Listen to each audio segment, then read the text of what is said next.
So I thought about something today. I was watching Joe Rogan, and after watching Joe Rogan, it occurred to me, what are Democrats thinking?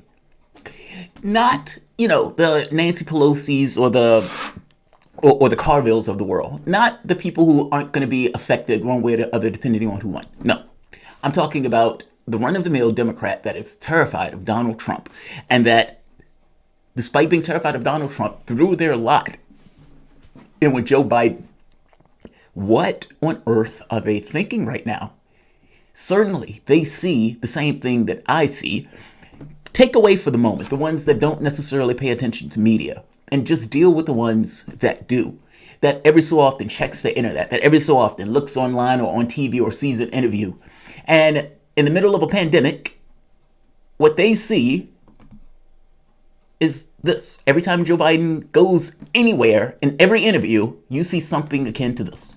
And when you don't have it, you got to get help. And by the way, it's not going to get my point, but anyway, those who've been through that, you can contact. He can't talk. He can't articulate his thoughts. He glitches up. What you saw right there, that's normal. You can go through one interview after the next, and it looks just like that. And that's after he had been arrested for a week. They hid him away for a week. People thought Joe Biden had coronavirus or something. They hid him away. Because every time he steps out in front of the public, he looks and sounds like that. There's something wrong.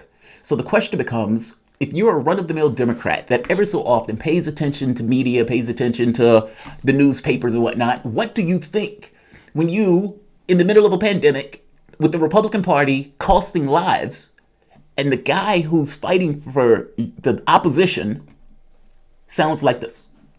Like something broke. Campaign, I'm happy to try to talk to you. Yeah. No. And when you don't have it, you got to get help. And by the way, it's not going to get. Yeah, he can't get it out. That's your champion. That's your champion. How could there not be any level of buyer's remorse? Even if it was buyer's remorse from the standpoint of looking at that guy and saying, oh my God, he is going to get crushed. Because guess what? Joe Biden is not ready. He is going to get crushed. And I'm going to give you three examples of why I think Joe Biden is just not ready for what is about to take place. With one caveat: if the coronavirus causes a large loss of life, meaning Donald Trump and his incompetence causes a large loss of life, then fair enough. All bets are off. But all things being equal, Joe Biden is not ready. Welcome to the Soapbox.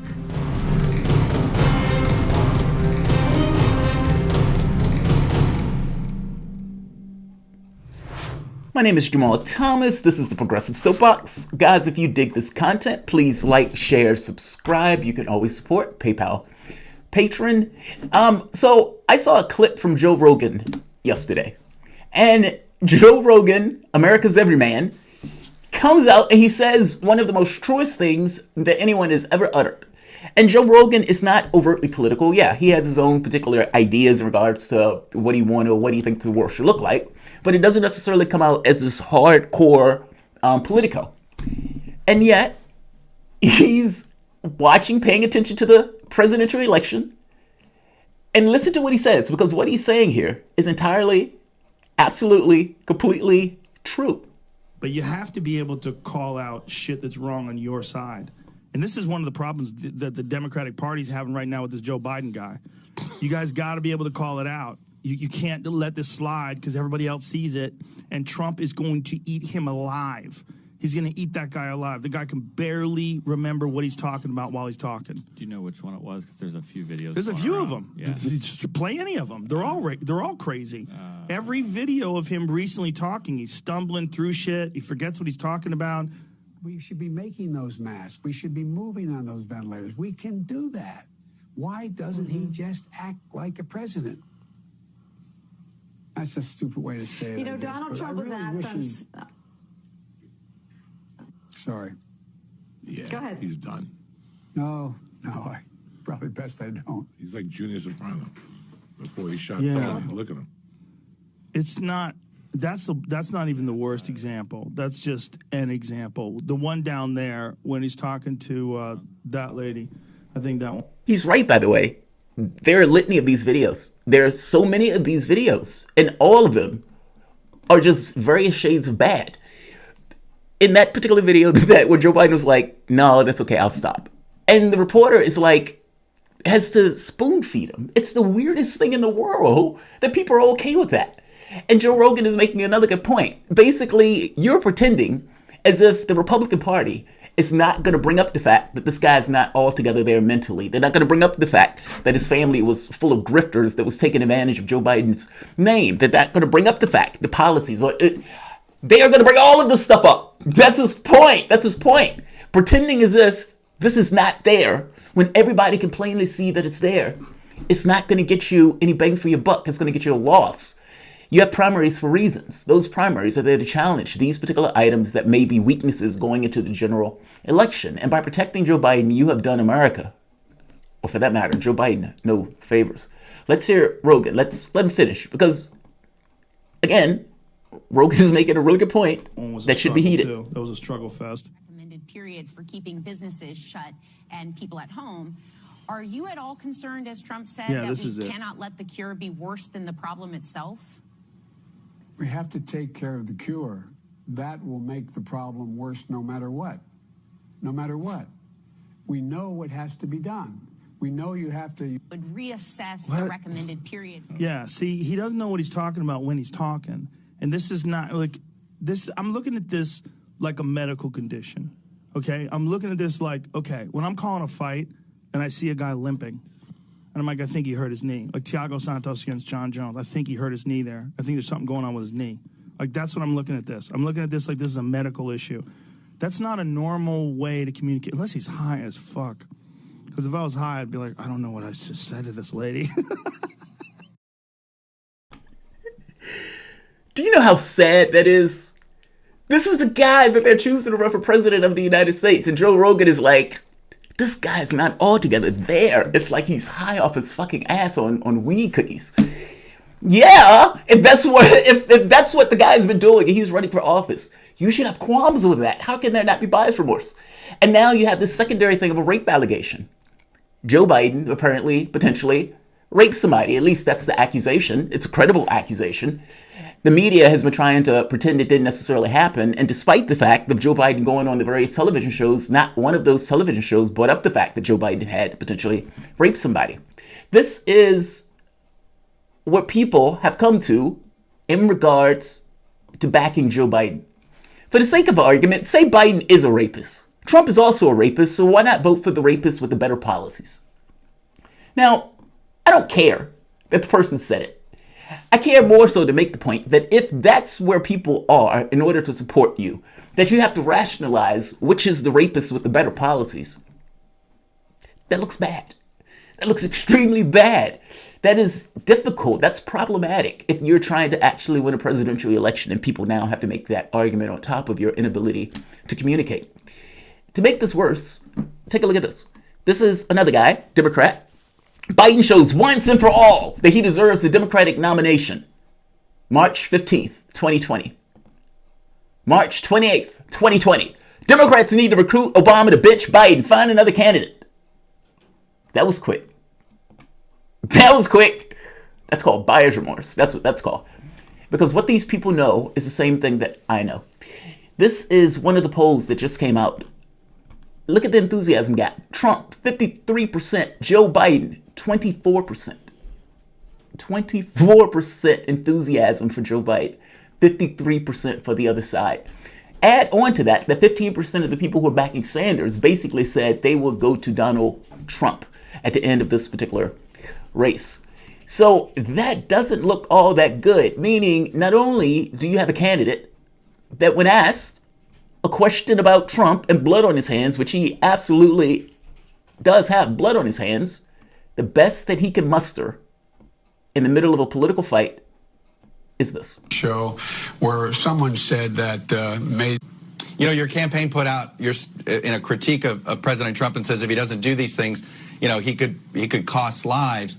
Do you think there's already Do you think there is blood on the president's hands, considering the slow response? Or is that too harsh of a criticism? I think that's a little too harsh. I think what's happening is the failure to, as I watched a prelim to your show where someone said that, used the phrase that the president just thinks out loud. You know, your campaign put out... You couldn't even get that out.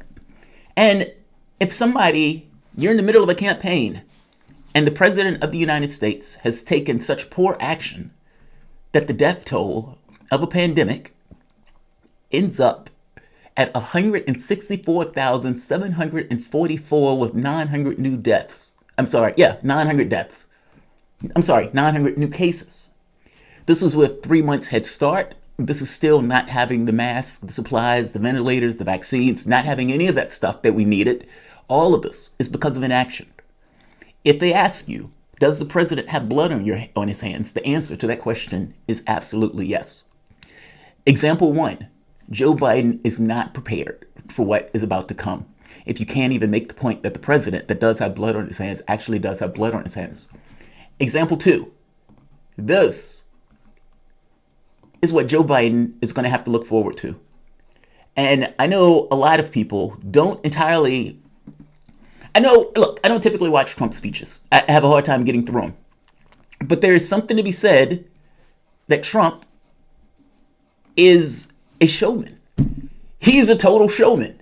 Now, this is not necessarily the easiest thing to listen to when you're paying attention to Trump and he's saying some kind of badly worded policy proposal or something to that point. But if you're talking about why do people fascinate over Trump, or why do people pay attention to Trump, or why they listen to Trump, he is a showman. And that showman thing comes in handy when you are trying to enrapture and entertain a crowd. Joe Biden can't say Trump has blood on his hands. Do you think Donald Trump will have any issue saying such? Listen to Donald Trump, this was a couple of months ago, go after Joe Biden. So now the Democrats are making a pathetic bid to save Sleepy Joe Biden. And you know what? I'd love to run against him, to be honest. Anybody like that, if you can't beat him in a debate, you got a big problem, folks. Big. You can't beat him in a debate, you can't be president. Because what are you going to do against President Xi and Kim Jong-un? You can't beat Sleepy Joe. And now we're going to meet with Kim Jong-un. I don't think so. But he's totally owned and totally controlled by the Washington swamp for many years. 2 months after President Obama put Joe in charge of Ukraine policy, they put Joe Biden in charge of Ukraine policy. Listen to this, and the press will not write it. They say, in totally unsubstantiated charges, every time they talk about him, President Trump has said that his son walked away with a fortune. Now, you know that's a totally unsubstantiated charge. Really? It's not unsubstantiated, it's fact. Joe's son, Hunter, got thrown out of the Navy, and then he became a genius on Wall Street in about 2 days. By the way, whatever happened to Hunter? Where the hell is he?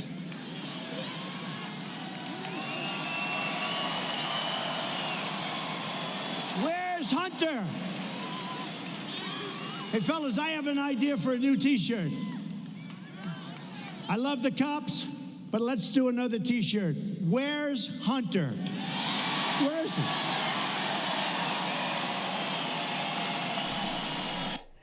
That is going to come to a stadium all across the United States. Stadium to stadium after stadium. All of the mental defects, all of the mental glitches, all of the policy dealing with, let's say, criminal justice. He's going to say Joe Biden was locking up black folks and I was letting them out. He's going to talk about the checks and his handling of the coronavirus is atrocious as that handling of it was. Because here's the catch. The American public has been so beaten down and battered in regards to what they consider to be possible. They look at what Trump is doing, the measly modicum that Trump is going through and Trump is doing, as him actually doing something, and don't believe that the Democratic Party would do any better in this process. That's how sad and pathetic our politics have gotten in this country.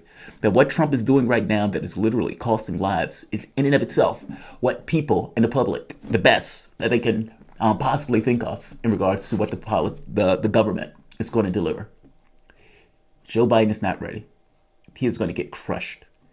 When they get on the debate stage, and Trump, who, again, whatever you want to think of him, he is absolutely a showman, is going to be making his case, and Joe Biden is going to effectively behave as the way Joe Biden has behaved this entire election. That is not going to go well. If those people have buyer's remorse, that's just because those people are very bright and they can see what's taking place. They're rational actors. Baltazar, just wait. Biden will announce Hillary Clinton as his vice president. Then the DNC will announce he's unfit and she'll be the nominee again. 2016 rears his ugly head again. Baltazar, that would be mind-blowing. Honestly, part of me wants to see him do that. Why not? I'm just curious at this point. I don't have a dog in the hunt if Sanders is out. Dillywa 357. Do you read Super Chats during the PM show? Yes, I do read Super Chats during the PM show.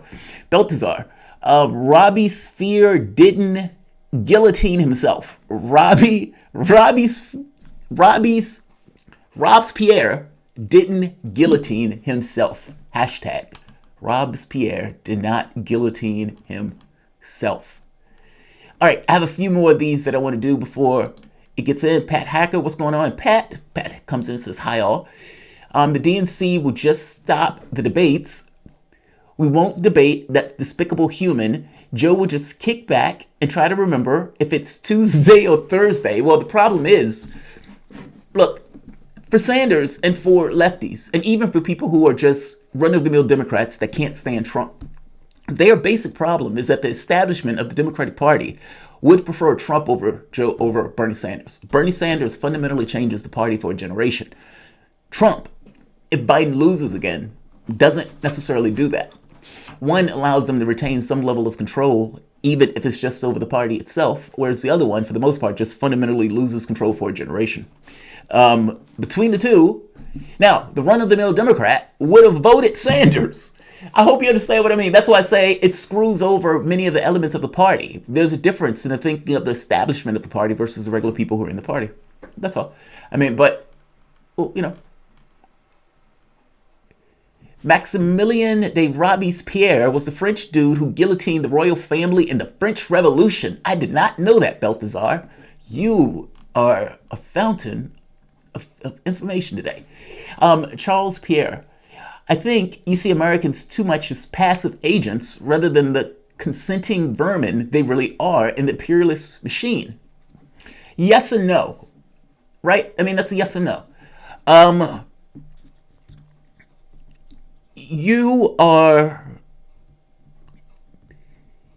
can be 12 or 8. Let's say you're 12 years old. You're at your family at the farmhouse or something, and one of your family members say, hey, what do you want to eat? It's going to be a Thanksgiving dinner. Let's go out, pick a turkey. Let's choose the chicken that you want.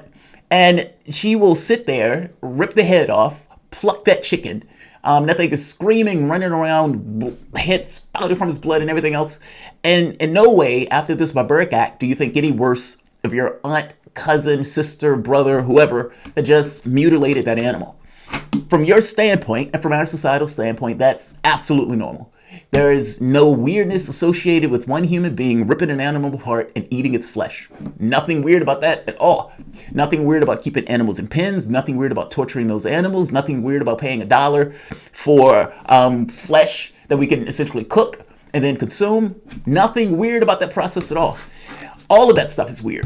The only difference of it is one is somewhat normal based on what we consider to be relatively normal. This is what we do. And because this is what we do, this is kind of the way we propagate ourselves. It's considered normal. There is no societal pressure, or very little, against you behaving in those ways.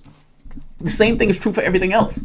When you get up in the morning and you go and get, I don't know, something to eat, when you get in your car and drive from point A to point B, you are contributing to that particular imperialist machine.